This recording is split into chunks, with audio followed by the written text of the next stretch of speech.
Welcome to News from Neptune for June 7th in the 23rd week of 2019. I'm Carl Estabrook. The socialist Rosa Luxemburg, murdered by a self-proclaimed socialist government a year ago, a century ago, the years go past, Rosa Luxemburg said, "The most revolutionary thing one can do is always to proclaim loudly what is happening." Remarkably enough, we seem to be verging on a discussion in this country of what the term socialist actually means. It's not easy, owing to generations of U.S. propaganda. Noam Chomsky, who inspires our program, says, "Terms like capitalism and socialism have been so evacuated of meaning that I don't like to use them. There's nothing remotely like capitalism, in Karl Marx's sense, in existence. To the extent there ever was, it disappeared in the 1920s. Every industrial society is one form or another of state capitalism." That doesn't deny that state capitalist regimes that called themselves socialist made immense strides in the 20th century, in Russia and China notably. Since 1990, News from Neptune has been a weekly hour of spontaneous and unrehearsed discussion of the news of the week and its coverage by the media, first on a so-called community radio station, and now via Urbana Public TV and YouTube. Earlier editions of this program are available at archive.org. Chomsky says in the U.S. media, either you repeat the same conventional doctrines everybody is saying, or else you say something true, and it will sound like it's from Neptune. David Green and I will try to say some true things tonight on a Truth and Lies on U.S. Wars edition. The lies come from official U.S. propaganda, quote, what everyone knows, close quote, about D-Day. And the truth comes from unlikely sources in the American media, Jimmy Dore on YouTube, and Tucker Carlson, of all people, on Fox. That man just won't stop saying true things sometimes. It just slips out, I guess. In random ways. I mean, not everything he said, not much of what he says is true, but he does say some true things, yeah. I'm start with a reference to the first point, the official U.S. propaganda, because we were doused with it on D-Day, June 6th, a completely mythological reading. Bad pun on that one, but yes. of what happened in 1944 and its place in American war history. D-Day has been part of U.S. World War II mythology, an extremely important part of American mythology from the beginning. It was presented this last week again as a change of course in the Second World War, the decisive moment in the Second World War. All of that is nonsense. The Second World War in Europe was won in the East, not in the West, and it was decided by the time of the Battle of Kursk in a great tank battle in the fall of 1943, well before the invasion of Normandy in June of 1944. The invasion of Normandy by the U.S. was a move for control of Europe from the British and the Germans and the Russians. What the U.S. realized in the spring of 1944, that its control of Europe may actually slip away, and the purpose of the Second World War from the American point of view, that is supplanting the British Empire, may turn out to be impossible. It's worthwhile to remember the aspects of this because the propaganda is so pervasive. We should begin with the fact that Pearl Harbor, which most Americans take to be the initiation of America's involvement in the Second World War, was not a surprise to the United States, but a culmination of American policy in its conflict with Japan for control of the Pacific. You can read about this in the so-called Grand Area Planning that the U.S. was doing before the outbreak of the war in 1939. The problem the U.S. had always, as in other wars, was an anti-war public. The U.S. public in the end of the 1930s remembered well the First World War and was not interested in being involved in another war in Europe or a war in the Pacific. and the American government, which working for the interests of the American 1%, to move heaven and earth, almost literally, in order to convince the American public that war was necessary. One traditional way of doing it was to get the proposed enemy to strike the first blow. This is an American tradition. It goes back perhaps to Lexington and Concord, but certainly to Fort Sumter, to the Maine in the Spanish-American War, the Lusitania in the First World War, and you can continue with the recitation to include Pearl Harbor and the Gulf of Tonkin, the Korean War, and the Gulf of and the Vietnam War. Quite right. The point of this was that in 1941, the U.S. knew perfectly well that war with Japan was going to be necessary if the U.S. was going to control the Pacific, as it had since the, quote, opening of Japan, close quote, and arranged to make sure that Japan struck the first blow, that the blow was harder than the American forces had been hoping, was certainly true. But the notion that Roosevelt set up Japan, so to speak, to attack the American fleet in Hawaii is now generally accepted as an accurate account of what occurred. I introduce a personal note. My maternal grandfather was commandant at the Navy Yard in Pearl Harbor in the years before the Japanese attack. It was his successor who was there when the unpleasantness occurred on December 7th, 1941. But it's becoming clearer and clearer now that the U.S. was waiting for the attack in order to institute hostilities with Japan and convince the American public that's the real object of the operation for the Americans was to convince America, an anti-war public, to go to war.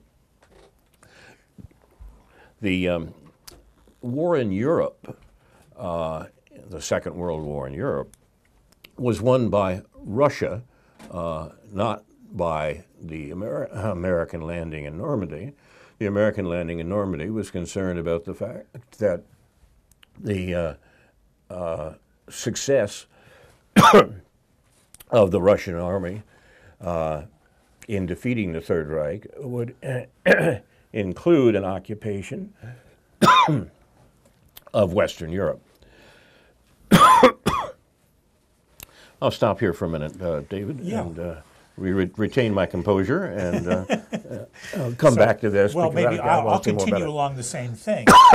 I'll continue along the same line of thinking, just in referring to, as I know you may have already watched, the interview that Peter Kuznick did with Paul Jay about the origins of World War II, about the World War I origins of World War II. It's the first of a series of, I don't know how many interviews they're going to do, but very informative.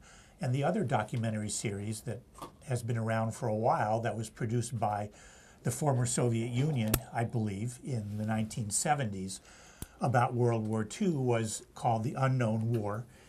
It was narrated by the late actor Burt Lancaster, and you can watch that on YouTube. There's 9 or 10 episodes with remarkable footage detailing the Russian resistance and counterattack, or the Soviet resistance and counterattack to the German Nazi invasion beginning in June of 1941. Really harrowing stuff, and the magnitude of suffering dwarfs almost anything else that you could find in World War II. But let me just refer to this. This is perhaps a little bit trivial, but George Will, the columnist, is one of our own. And what the News Gazette did yesterday, I believe, on the D-Day anniversary, was to repeat a column that George Will had written in 2007, to rerun that column about D-Day.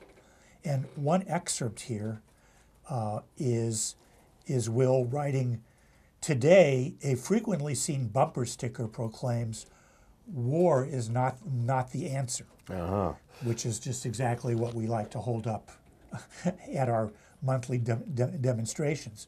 War is not the answer. But, Will goes on, here especially, it is well to remember that whether war is the answer depends on the question. And of course, George Will thinks he knows what the question is. And he writes one more paragraph here, I'm going to read. War was the answer to what ailed Europe in 1944. In 1942, writes Timothy Garton Ash of Oxford and Stanford's Hoover Institution, Ash, this is quoting Ash, saying, there were only 4 perilously free countries in Europe, Britain, Switzerland, Sweden, and Ireland, end quote. That in 1944. 20 years, a historical blink later, that would be 1964, almost all of Western Europe was free, writes George Will. 20 years after that, Spain, Portugal, and Greece had joined the liberal democracies. Today, for the first time in 2,500 years, writes George Will, that would take us back to before Christ, obviously, to Greek times, Greek or Hellenistic times, let's say. Today, for the first time in 2,500 years, most Europeans live under such governments, that is, such free governments. And of course, it's hard to untangle all of this sort of nonsense and all the assumptions, all the unquestioned assumptions inherent in this nonsense, but and it doesn't, it's not necessarily that relevant to the larger argument of why Americans got into the war and what happened in World War I and the settlement of World War I, the corporate relations between U.S. and Europe, the reparations issue between Britain and France and Germany, and Henry Ford and the whole thing. But anyway, just to poke at this a little bit, he mentions the free countries in Europe: Britain, Switzerland, Sweden, Ireland. What about Ireland? What can you say about Ireland being a free country in relation to the question of what question do you ask that war is the answer or not the answer to? Ireland didn't like Britain, obviously, and therefore it stayed out of the war with Germany, which it, I think, was a kind of passive ally to a certain extent. What about the next 4 countries named? 20 years after that, Spain, Portugal, and Greece had joined the liberal democratic countries. Well, what about Spain? What about the Spanish Civil War and the lead up? Was that a question that war was an answer to in the late 1930s in order to stop Hitler? Or Greece? What happened after World War II?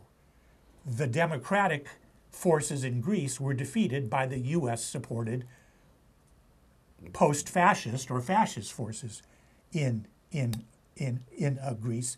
And then 20 years after, he says 20 years after that, 64, that's convenient because that was about the time that Greece was retaken over by the dictatorial junta and kept that way for how long was that? A decade or so after that. I know when I visited Greece in 1971, it was under military control. I mean the Greek military, not the democratic government. And what about Greece since then? What makes it free? Will goes on in this argument to talk about the European Union. He concludes this article by saying that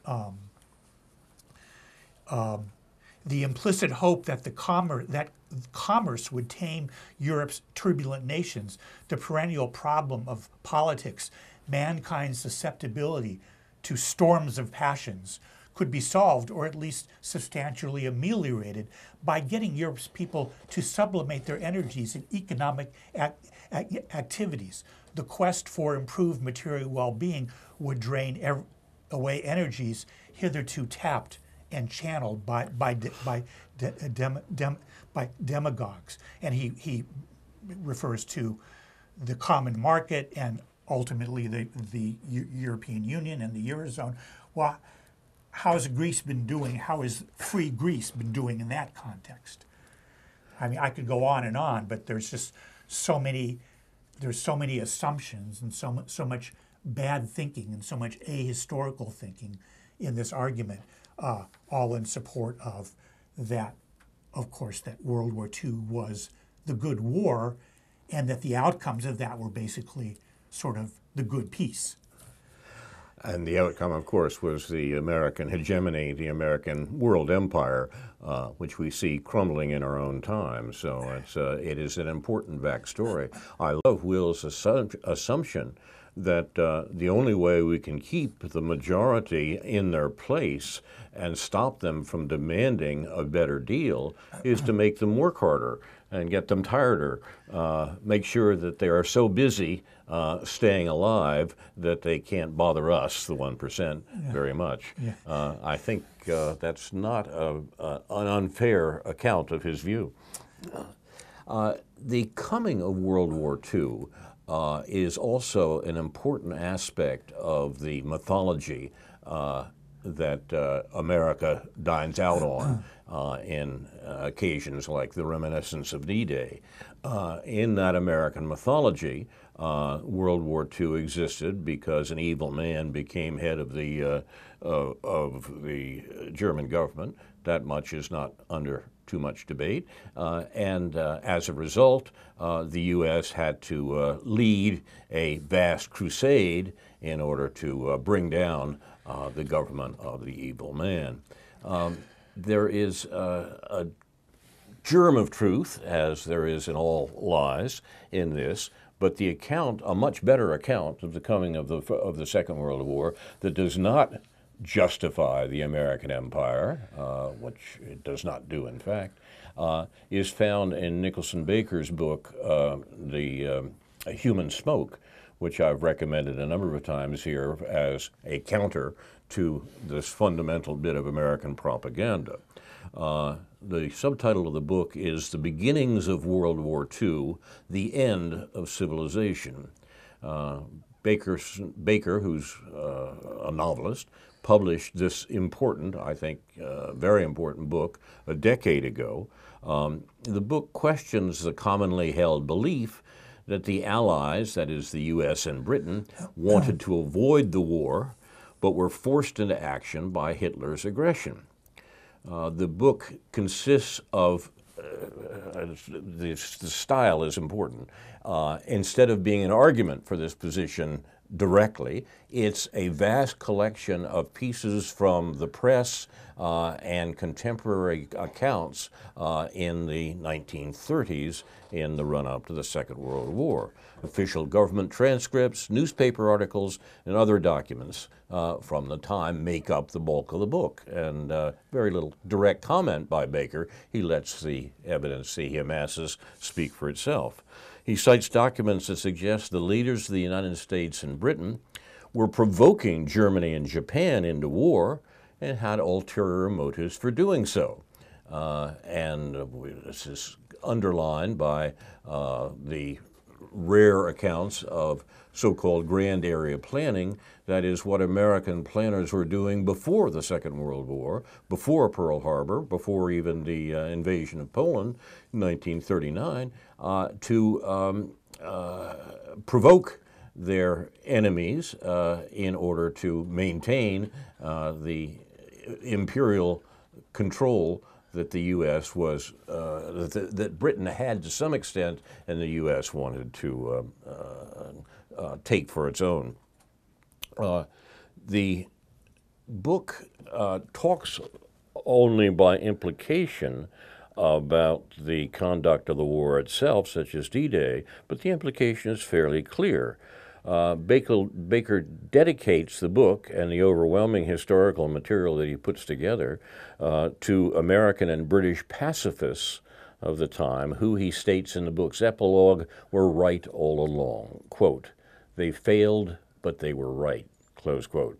And along the way, he points out how the war could have been brought to an end long before the supposed culmination in Normandy, and that the book shows the reasonableness of the argument, which goes beyond the end of the book, that the invasion of Normandy, D-Day, was not a turning point in the war at all, but rather a move late in the war by the United States to be sure that it would be able to pick up the pieces from the collapsed British Empire, from the collapsed German Empire, and prevent Russia from, in fact, establishing any sort of hegemony in Europe. This was always the account, by the way, of the Cold War, but what they were talking about was what was possible during the war itself and not afterwards. By the end of the war, by 1945, the Red Army, which had occupied Berlin and destroyed the German Reich, even its mechanized divisions were horse-drawn. I mean, the war had exhausted the victorious Russian army, but it's important to remember that it was indeed Russia that won the war. The statistics are rather interesting. In the course of the Second World War, Japan, which you may remember lost the war to the United States, lost perhaps 3 million people. Germany lost more than 7 million people. The U.S. at the time, the U.S. in the course of the war, lost less than 500,000 people, but Russia lost 27 million people in overcoming Nazism and establishing the end of, or bringing about the end of the Third Reich. This is amazing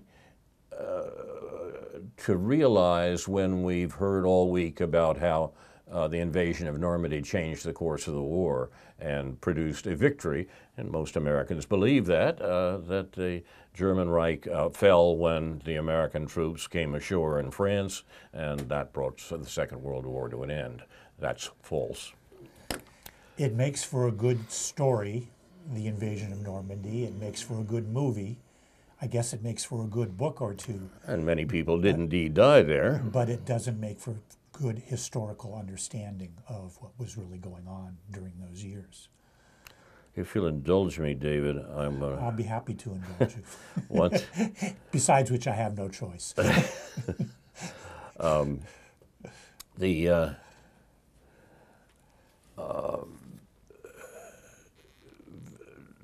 D-Day often produces memories of a literary event. I've argued before that poets often get there first, often not knowing what they've got to, but they have got there first. And in the case of D-Day, there's a direct connection with a poetic scribbler of the 16th century who wrote Henry V and the famous Crispin's Day speech from Shakespeare's Henry V. In the play, Henry the King of England, Henry V, urges his men, who were vastly outnumbered by the French, Henry had invaded France, to recall how the English had previously inflicted great defeats upon the French. The speech by Shakespeare has been famously portrayed by Laurence Olivier to raise British spirits during the Second World War, repeated, by the way, in the 1989 film by Kenneth Branagh. And Olivier produced this film, this 1944 film, which I have to count as one of the best movies I have ever seen, in order as an act of propaganda for the invasion of France. It made famous the phrase "band of brothers," which many people quote without realizing where it comes from. Henry V says in Act 3, "Rather proclaim it, Westmoreland," he's talking to the Duke of Westmoreland, one of his generals, "through my host, that he which hath no stomach for this fight, let him depart. His passport shall be made, and crowns for convoy put into his purse. We would not die in that man's company that fears his fellowship to die with us. This day is called the Feast of Crispian. He that outlives this day and comes safe home will stand a tiptoe when this day is named, and rouse him at the name of Crispian. He that shall live this day and see old age will yearly on the vigil feast his neighbors, and say, Tomorrow is St. Crispian. Then will he strip his sleeve and show his scars, and say, These wounds I had on Crispin's day. Old men forget, yet all shall be forgot, but he'll remember with advantages what feats he did that day. Then shall our names, familiar in the mouth as household words, Harry the King, Bedford and Exeter, Warwick and Talbot, Salisbury and Gloucester, be in their flowing cups freshly remembered. The story shall the good man teach his son, and Crispian shall ne'er go by, from this day to the ending of the world, but we in it shall be remembered. We few, we happy few, we band of brothers, for he today that sheds his blood with me shall be my brother. Be he ne'er so vile, this day shall gentle his condition. And gentlemen in England now abed shall think themselves accursed they were not here, and hold their manhoods cheap, whiles any speaks that fought with us upon St. Crispin's day. Now that speech, which delivered by a good actor like Olivier or Brenna, is very interesting because it was essentially a reminiscence of Normandy, and written so. Not written so, and filmed so in the 1944 movie, and perhaps in the 1989 movie as well. But the idea of these remembrances of D-Day with advantages, as Shakespeare says, certainly does apply to what we've heard this last week about D-Day. A lot of advantages. Yeah, good. I was also going to read a quote that Jeffrey St. Clair had on his column this morning from the most well-known journalist, American journalist, at least in relation to the Pacific War, Ernie Pyle. Ernie Pyle wrote in a book called Here Is Your War, it may be that the war has changed me along with the rest. It is hard for anyone to analyze himself. I know that I find more and more that I wish to be alone, and yet contradictorily, I believe I have a new patience with humanity that I've never had before. When you've lived with the unnatural mass cruelty that mankind is capable of inflicting upon itself, you find yourself dispossessed of the faculty for blaming one poor man for the triviality of his faults. I don't see how any survivor of war can ever be cruel to anything ever again. End quote of Ernie Pyle, which was on Jeffrey St. Clair's column this morning on Counterpunch. And I guess it sort of relates, at least in my own mind, to what David Swanson was writing earlier this week on his blog, and an article that I think appeared on both Counterpunch and ZNet. And that is that, not necessarily to support what Ernie Pyle is saying, that is that when we have a mass shooting in this country, the first thing that one tends to ask oneself is, where did this person learn to shoot, learn to use weapons? And of course the answer is the U.S. military. That happens over and over. And then, of course, David Swanson also referred to, there's been he has referred in the past to the issue of suicide among U.S. military veterans, often by firearms. So just to open up that sort of discourse about war, Ernie Pyle to contrast that to what Ernie Pyle was saying about how any survivor of war can ever be cruel again. Well, whatever cruelty there is, I think, is often inflicted by veterans upon themselves, but on some occasions, obviously, it's inflicted upon other people, also in obviously horrific way. Amidst this universal celebration of American war that was concentrated in references to D-Day this last week, I'm delighted, if that's the right word, to find that there are some critics turning up in the American media. Our researcher, J.B. Nicholson, points to Jimmy Dore's program on YouTube as a consistent criticism of American war making. And we mentioned a moment ago the very unlikely fact that the Fox News is featuring a commentator who is making some of the same comments, to everyone's surprise, that is Tucker Carlson. Jeff Nicholson writes, Jimmy Dore has more YouTube subscribers than CNN's daytime viewers, CNN being the heart of the establishment celebration of American war, American imperialism, Russiagate, etc. He actually has more fans than CNN already because YouTube unsubscribes people all the time. This is another issue, but at least people are in some sense aware of it.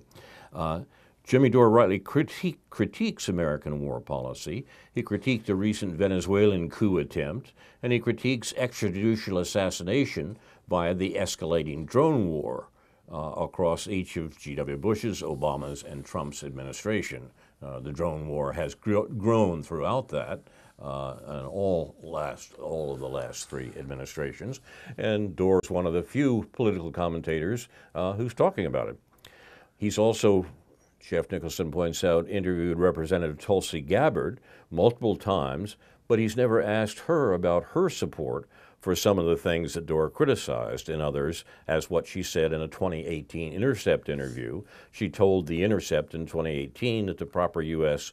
response to terror cells is, quote, quick strike forces, surgical strikes, in and out very quickly, no long-term deployment, no long-term occupation to be able to get rid of the threat that exists and then get out, and the very limited use of drones in those situations where our military is not able to get in without creating an unacceptable level of risk, and where you can make sure that you're not causing, a large amount of civilian casualties, close quote.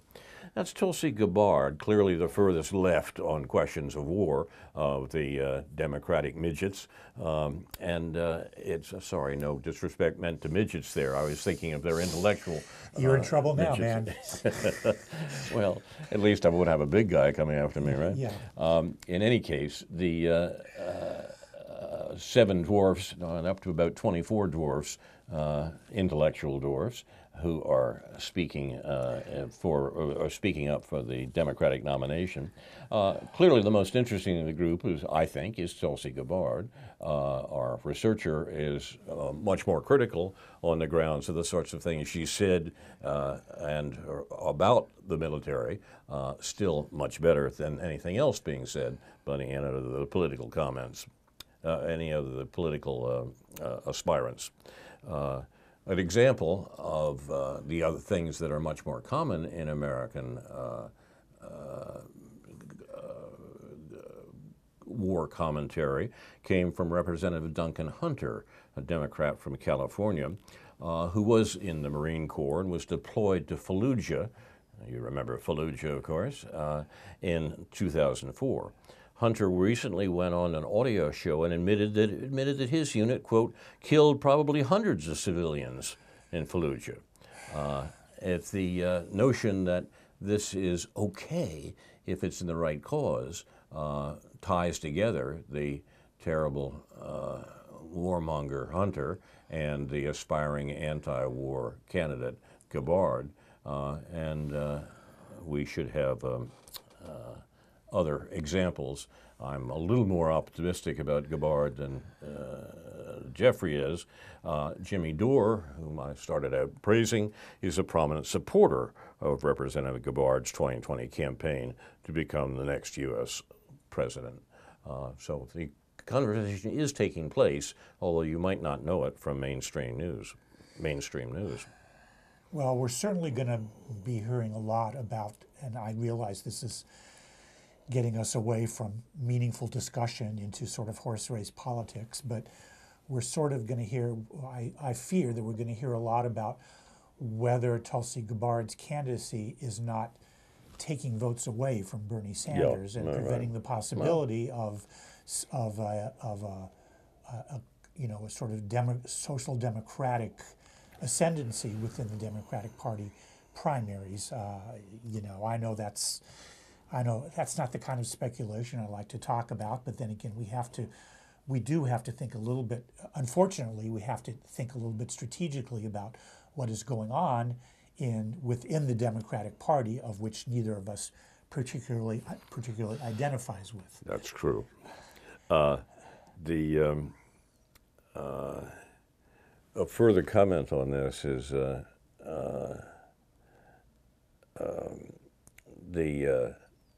news this last week that the Russiagate hawker, pro-war, pro-coup Rachel Maddow has lost viewers.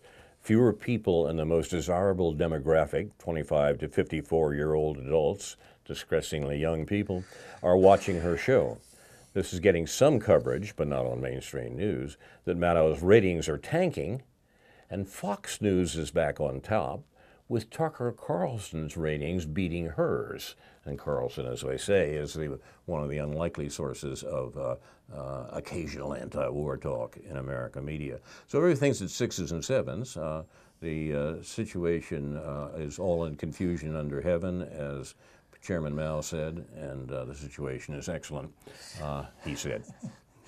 I wanted to just refer briefly to something I referred to last week when I was reading Rodney Davis's Memorial Day message about the wars, about the death of an American sailor in a crash, in a unwar related, in a specific sense, crash with a tanker of some kind, or a cargo ship of some kind, and Davis referred in that message to the fact that more American service persons, at least in 1 year, I guess it was 2017, had died in non-war related or non-combat related incidents than those who had died in combat, or anything that could be judged as combat in relation to enemy, quote unquote, enemy activities. And I just wanted to poke at that a little bit in terms of what that, and I don't have any answers here.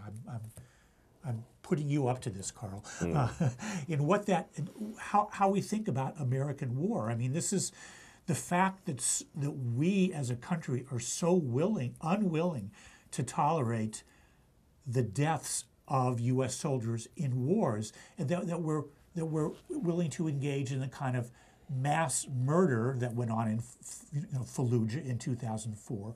We were willing to engage in these drone warfares. We're willing to strike out in a way that at least only psychically, but at least physically, doesn't harm American soldiers. And then we end up with Rodney Davis writing, as I talked about last week, the Americans are put in harm's way by our own policies in relation to the way we build these ships and the way we staff these ships. There's so much to think about here. I'm not saying that I don't have an overall view of that, but it's just worth pointing out. Noam Chomsky, who we refer to often, described Obama's drone campaigns as the most extreme terrorist campaign in the modern world. That's certainly arguable. I mean, that's certainly, I think that's obviously true. But the point is that the reason for the Obama drone campaign, which targeted Americans in some case, and including American youth, and at least one famous, and actually in regard to one family, and separate drone strikes, incredible stories. But the point of it is that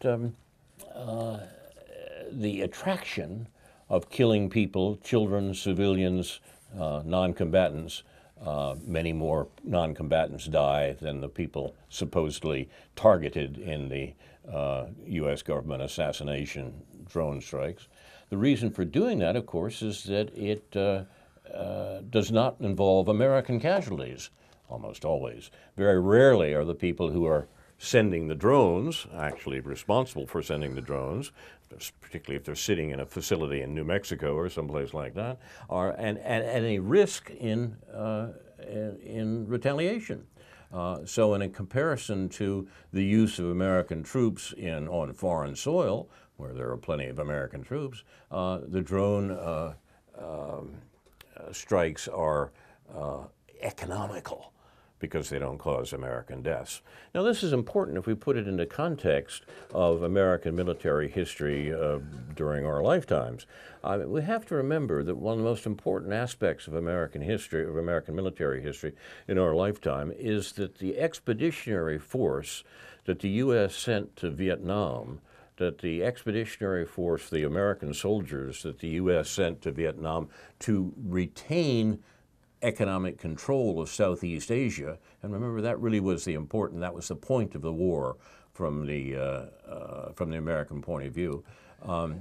The war was an attempt to make clear that American economic control, really of the world, but particularly of what is now being called the Indo-Pacific, that American economic control of that was not to be challenged by a group of local people, by a group of nationalists who wanted to have control of their own economy and government. You can't do that, said the United States. We control the economy of the area.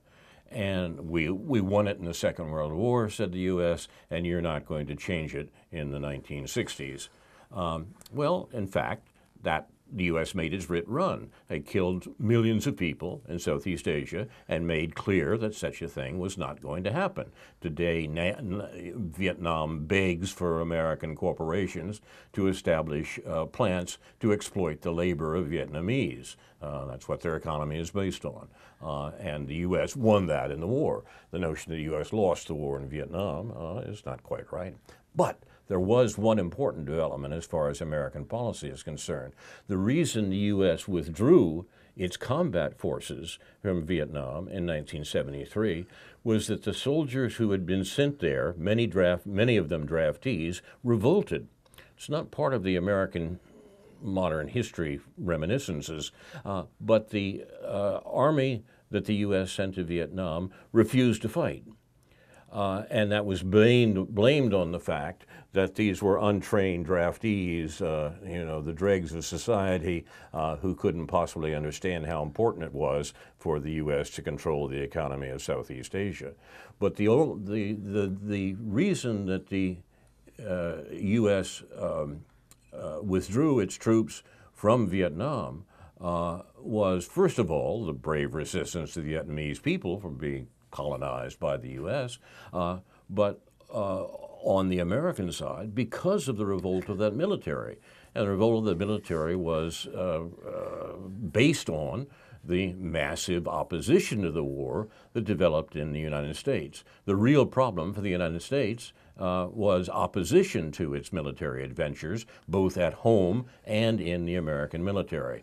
And you can read a good bit of American politics since then, notably the Obama administration, in terms of overcoming that resistance by Americans to American military crimes throughout the world.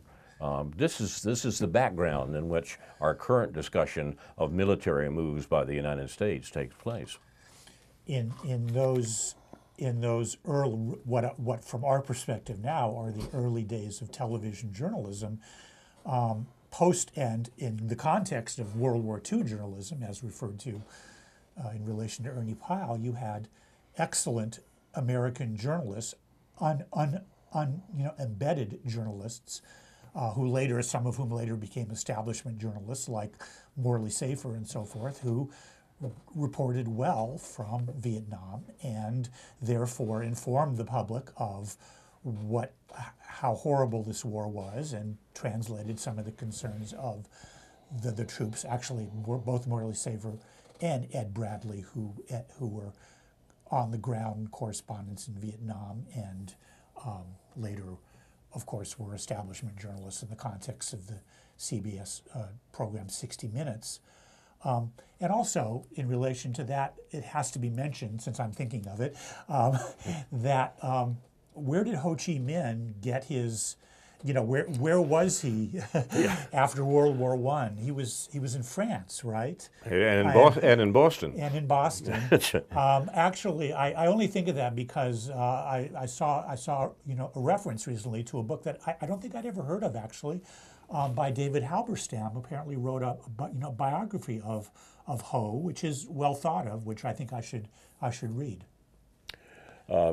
The history of American involvement in Vietnam includes the fact that the leaders of the Vietnamese insurgency knew America very well, and the leaders of the American empire, of course, knew Southeast Asia not at all.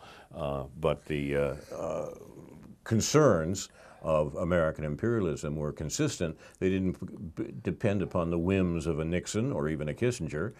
They depended upon the American strategic activities as they extended from the Second World War. The Vietnamese War, like the war in Korea, was a follow-up to the hegemony established by the U.S. in the Second World War. So, as someone once said, everything is connected. In the moments we have left... About 10 minutes, okay. Yeah. I'll say a word about this week's discussion of what passes for politics in the United States. That is the impeachment talk regarding the Mueller report and the vagaries of the Trump administration. I think it's important to see why the American political establishment continues to talk about the fact that the Mueller report may provide some basis for impeachment talk regarding Trump. They're really not concerned about impeaching Trump, I think. I'm thinking right now of the discussion on PBS, on the PBS NewsHour last night, which all week has been featuring the Mueller report, summaries of the Mueller report, with a tendentious purpose, an attempt really to show why it's necessary to continue with the prosecution and or impeachment of the president, and why the leader of the Democrats in the Congress is busily saying she wants him in jail. What are they upset about here? What were the crimes that the Mueller report hints at that should send the sitting president to jail? They're not, I think, quite what you think. They're not a matter of things that Trump did during the campaign or did before the campaign or even has done in office. It's what he threatens to do that frightens, what he has threatened to do that so frightens the American political establishment. That political establishment was centered in the Democratic Party, but not limited to them by any means. That establishment's goal is to prevent the populist unrest in this country, like every place, from electing a consistent Trump next year, either Trump himself or someone who talks the way Trump did during the last campaign and actually carries it out, which of course Trump didn't do. Remember what Trump became president by attacking the neoliberal and neoconservative policies that had animated all recent American administrations, Bush, Obama, etc. Those policies are pro-war and pro-inequality. Inequality has, I'm talking about economic inequality for Americans, has advanced and accelerated over those last several administrations, including the Obama administration. The policies followed by the administration in this regard, and in regard to the war provocations that are meant to stop the economic advancement of the peer competitors of the United States, notably Russia and China. These policies Trump attacked during the campaign. He said, He was an anti-interventionist. He said we should bring the troops home. He said we need to do something about the economy of the average American. We need to make America great again, which many Americans heard as a matter of restoring the economic prosperity that characterized their parents' life, but does not characterize their own. Now, that sort of talk, that attack on neoconservatism and neoliberalism, so have frightened the American political establishment that they are using the obvious vagaries of the Trump administration to make sure that those sorts of policies continue in force. They've managed to force them onto the Trump administration by various expedients, but the danger is always that Trump meant what he said, or that someone like Trump would mean what he say and not abandon it, as Trump did. The threat of impeachment and imprisonment is there to make sure that that sort of Trumpian talk doesn't go on. Trump himself has abandoned it. Trump himself has embraced the neoliberal and neoconservative policies of his predecessors. But there's always the danger that the example of the 2016 election may be picked up by someone, maybe even Bernie Sanders, maybe Tulsi Gabbard, maybe a Green Party candidate, God help us, may be picked up by someone and produce some enthusiasm in the American populace, and that's what the population has to prevent. And even threats of imprisoning a president are not too far from the sorts of things the Democrats and others are thinking of in order to prevent that. For support for this position, see Rob Urey's article in today's Counterpunch, Absolutely, in which he talks about the basis for this populist revolt in the U.S. that produced Trump already and might produce a consistent Trump in the next administration. The American ruling class are not fools. They understand what's happening. They see what's happening, and they see what steps they have to take, even if they don't give an account of them out loud, in order to prevent it. And I think it's worthwhile to read the column that Bernie Sanders, the op-ed that Bernie Sanders had in the New York Times earlier this week. And let me, if you would allow me, my race and class message of the week, quickly becoming a standard here on News from Neptune. This week's recommendation, for those who care, is the most recent issue of the internet journal Nonsite, nonsite.org, which is usually a visual arts journal, but for some reason they have Adolph Reed on their editorial board, and every few issues they have a few articles pertaining to the sort of the view from Adolph Reed's world and the people who write in support of this persuasion. Different than most of the race class stuff or just the race stuff we hear, for example, from Sundiata Shajua every other week in the News Gazette Sunday issue, or the kind of issues that we see being grappled with, if that's the word, by our local state rep, Carol Ammons. The people that are around Adolph Reed, and I don't mean to present him as some kind of a cult leader. I think these are all, impressive intellectuals and historians and critics in their own right.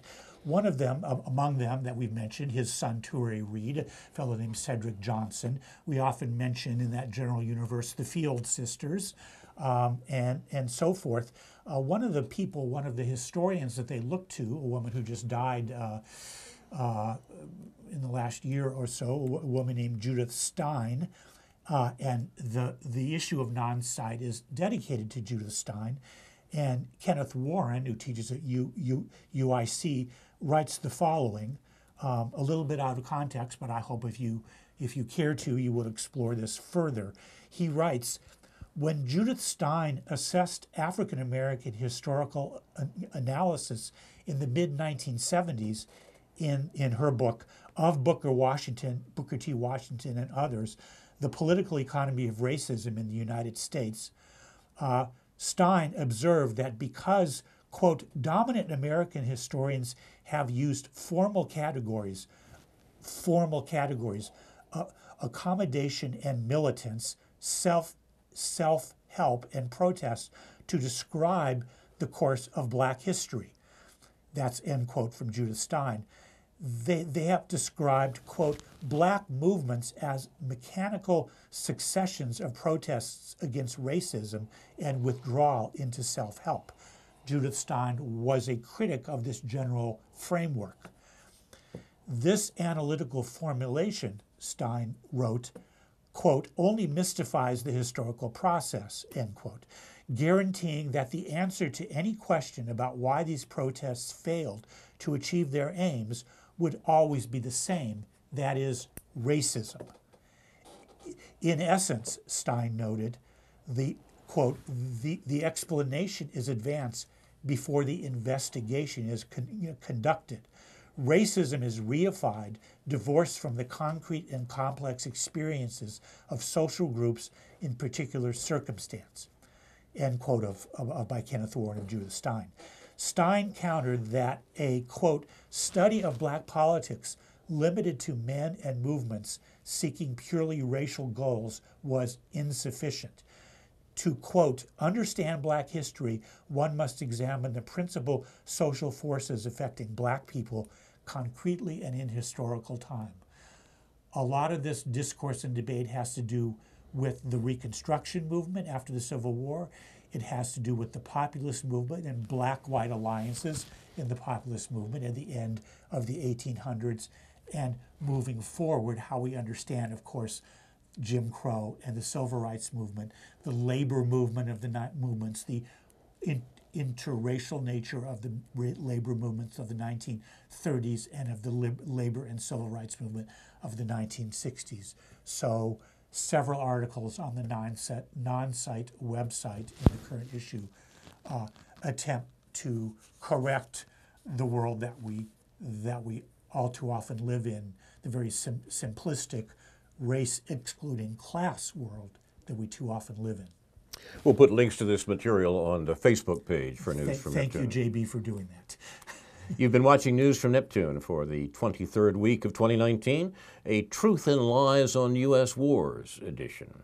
Lies from the official U.S. propaganda and history, and truth from people like Jimmy Dore and Tucker Carlson, remarkably enough.